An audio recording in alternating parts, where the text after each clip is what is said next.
नागपूरमध्ये मध्यरात्री धक्कादायक घटना. नातेवाईक मुलीसोबत खोलीत तरुण जखमी अवस्थेत.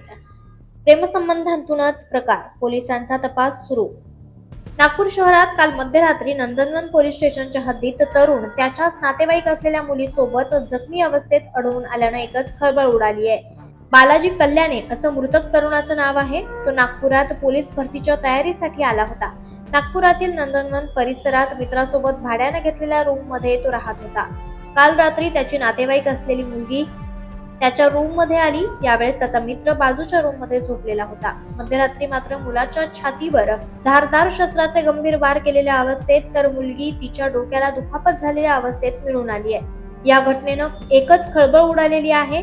नेमकं त्या खोलीमध्ये दोघे जण असताना काय घडलं याचा शोध सध्या पोलीस घेत आहेत. प्रेम प्रकरणातून गंभीर घटना घडल्याचा प्राथमिक अंदाज पोलिसांकडून व्यक्त केला जात आहे.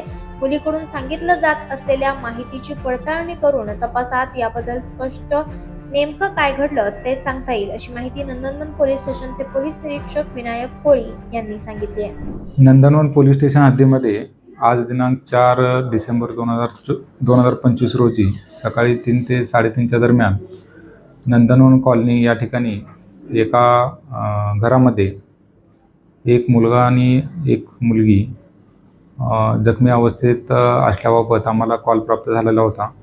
आम्ही त्या ठिकाणी जाईपर्यंत सदर जखमी मुलाला आणि मुलीला शेजाऱ्यांनी हॉस्पिटलाइज केलेले होते. मेडिकलमध्ये जाऊन आम्ही त्यांच्याकडे विचारपूस केली असता मुलगा जो आहे तो हॉस्पिटलच्या डॉक्टरांनी ब्रॉड डेड घोषित केलेला आहे आणि जखमी मुलगी आहे तिच्यावर मेडिकल येथे उपचार सुरू आहेत. यातील मयत आहे त्याचं नाव आहे बालाजी कल्याणे, वय 28 वर्षे. हा मूळचा नांदेड जिल्ह्यातील युवक आहे आणि तो या ठिकाणी पोलीस भरतीची प्रॅक्टिस करत होता. आणि जखमी जी मुलगी आहे ती त्यांची नातेवाईक आहे.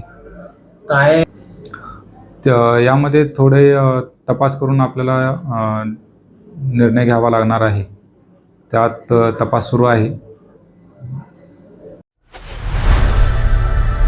लोकनायक न्यूज